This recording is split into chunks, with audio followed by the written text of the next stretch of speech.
warahmatullahi wabarakatuh. Alhamdulillah, pada siang hari ini saya kedatangan tamu mantan teroris, yaitu Ustadz Ali Fauzi. Beliau adik kandung dari Pak Amrozi, Ali Gufron, Ali Imron, pelaku bom semua, pelaku bom semua. Dan beliau sudah kembali ke jalan yang benar. Alhamdulillah, beliau berkenan datang ke sini. Tentu kami menyambut baik. Ini sebuah penghargaan yang luar biasa agar generasi muda setelah ini tidak ada yang punya sikap-sikap teroris, radikal dan seterusnya. Ya, iya. Saya Pak Yai, terima kasih sekali sudah disambut dengan demikian hangat seperti saudara. Ya. Bapak Polres, terima kasih sekali dan mudah-mudahan silaturahmi saya ke sini bisa memberikan manfaat dan bincang-bincang kita tentang bahaya terorisme bisa memberikan kontribusi kepada masyarakat Indonesia, mobil khusus pada masyarakat Madura. Supaya jangan ada lah yang kemudian mereka join dan tertarik dengan propaganda mereka. Terima kasih Pak ya. Kalau boleh ya, tanya Ustaz? Ya, siap. Nah, awalnya kan bisa masuk ke jaring teroris itu gimana? Iya, faktor forensik dan kinship sebenarnya lebih pada persahabatan pertemanan. Dimulai dari surat yang saya dapatkan. Saya mendapatkan surat dari Afghanistan yang ditulis oleh kakak saya, Mas Ali Gufron, yang terlebih dahulu saya dari sana. Surat itu kemudian menyuruh saya supaya berangkat ke Malaysia. Kemudian di Malaysia saya menjadi salah satu guru di sana di Lukmanul Hakim Institute. Di situ saya ketemu Ustaz Abu Bakar Basir, ketemu Ustaz Abdullah Sungkar, ada juga Dr. Azhari yang sudah ditembak di Malang, ada Nurdin Entop yang sudah ditembak di Solo. Kami kemudian ya tinggal di sebuah kampung di Johor dan komunitas CI. Jadi lebih kepada persahabatan, persaudaraan itu yang menjadi trigger saya kemudian bisa masuk dalam jaringan, dan setelah itu kemudian saya diberangkatkan ke camp militer, belajar map reading, pemetaan, belajar taktik infanteri, belajar weapon training, dan belajar ilmu yang sangat membahayakan, yaitu perakitan bom. Dari yang paling kecil 1 kilo sampai perakitan bom berskala besar, 1 mobil dan 1 kontainer. Ngeri. Iya Pak ya. Berarti kemampuannya ini kemampuan militer memang. Ya memang saya dibentuk menjadi seorang kombatan, ya.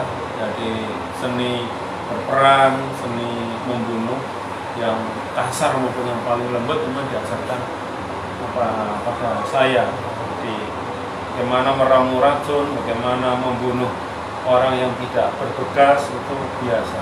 Apalagi dengan membunuh pakai bom, yaitu keahlian saya.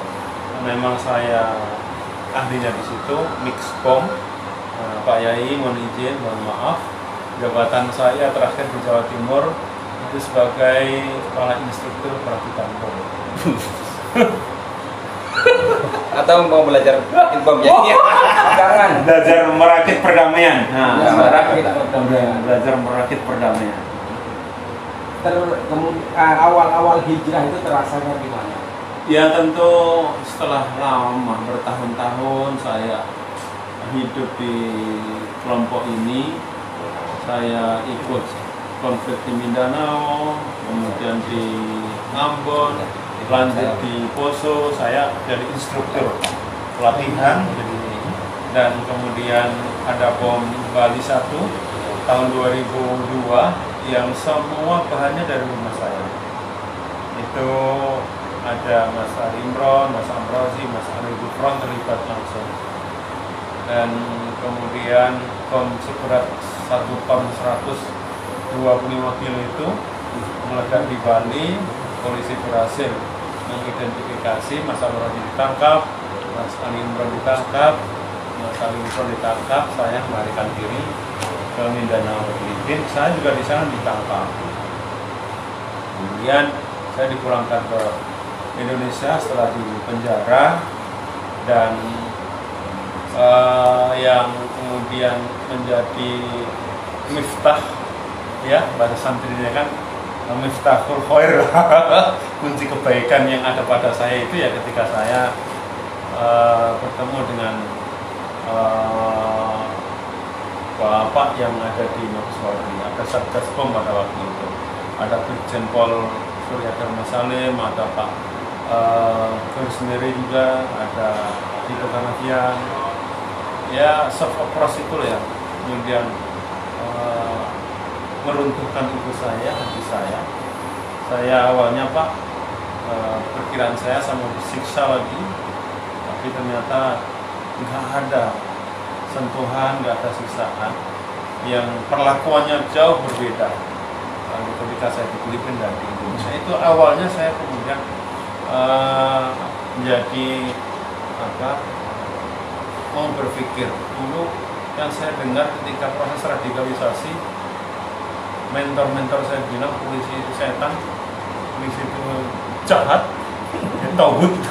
Ya ternyata begitu fakta saya, pengalaman saya, mereka memanggil saya Adinda, itu menurut saya nggak tahan dulu.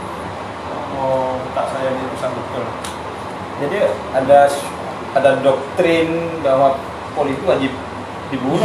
Iya, musuh utama. Iya. Selain polisi ada TNI dan aparatur negara. Jadi, karena pemahamannya sebelum mengganti Indonesia dengan negara status negara Islam, ya, yang menjadi pagar benteng-bentengnya diselesaikan dulu. Sementara kita maklum bahwa benteng negara kita ini kan ya Polri sama TNI. Makanya ada puluhan, hitungan saya, ini sudah lebih dari 90 anggota Polri yang ditembak oleh grup-grup ini. Jadi saya proses afirmasi, saya muhasabah ba'dal amal, ya, melalui perenungan, saya kemudian menemukan hakikat sebenar bahwa apa yang dilakukan oleh saya dulu dan kawan-kawan adalah bagian daripada sebuah kejahatan. Saya harus mundur, dan mundur saya mapan, ya. Saya kemudian makin banyak teman, bersahabat dengan polisi, dengan Polri, bersahabat dengan kawan-kawan NU, bersahabat dengan kawan-kawan Muhammadiyah. Makin banyak sahabat saya yang kemudian mendorong, mendukung saya untuk proses ini. Kira-kira pesan untuk generasi muda. Iya. Jangan masuk di situ. Betul, iya. Ini yang saya lakukan sejak tahun 2016 sampai tahun 2020 ini. Saya terus menerus kampanye Duta Damai, pesan pada mereka anak muda, jangan sampai kemudian tertarik dengan ajakan-ajakan propaganda mereka. Karena contohnya propaganda ini kan biasanya propaganda kalau dibungkus Islam, iya, itu giroh itu, iya, betul. Beda. Ya, dan antara ajakan-ajakan untuk jihad, ya, ajakan-ajakan untuk hijrah, ajakan-ajakan yang untuk mendirikan daulah Islamiyah, ajakan-ajakan khilafah dan lain-lain.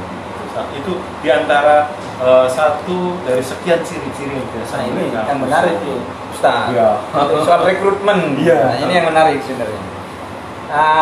Jadi proses rekrutmen yang dilakukan oleh kelompok-kelompok teroris itu seperti apa? Ya, rekrutmen secara umum itu terbagi menjadi dua. Ada rekrutmen yang bersifat offline dan rekrutmen yang bersifat online.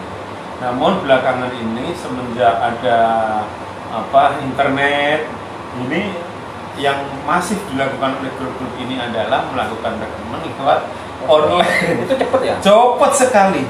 Dan Masya Allah juga menjadi teroris lebih instan. Lewat caranya gimana itu? Ya, mereka punya media, ada Facebook, ada Instagram, ada web juga, ada Telegram, dan terbaru juga ada WhatsApp yang tentu propaganda, rekrutmen lewat WhatsApp grup, lewat WhatsApp yang biasa ngirim random gitu, diacak semuanya itu ya. Mereka kemudian banyak yang dari kalangan orang yang tidak paham, tidak tahu langsung disambut. Habis terjadi percakapan, kemudian mereka didoktrin. Iya, didoktrin. Cara doktrinnya pakai mantra atau pakai air gitu enggak ya? Iya, jadi doktrinnya biasa pembinaan spiritual. Bahasa mereka tarbiyah. Tarbiyah itu gimana? Tarbiyah. Ya, mereka digiring pada pemahaman-pemahaman Islam kafah, gitu. Memahami Islam secara kafah, gitu kan. Dengan label-label para salafus soleh, para sahabat, para tabi'in, macam-macam ya, orang yang tidak begitu paham akan hanyut gitu kan. Sampai tercuci otak betul. Sampai tercuci otak, jadi nggak ada istilahnya jampi-jampi. Mantra-mantra nggak ada. Kata orang kasih jampi-jampi, kasih doa apa itu kan. Iya. Sampai kemudian mau melakukan aksi bom bunuh diri, bawa ransel, bawa bom, itu kan dari doktrin spiritual yang mereka ini. Itu di kelompok teroris ada tim khusus ya soal doktrin itu? Ya tentu masing-masing personal berbeda tugasnya.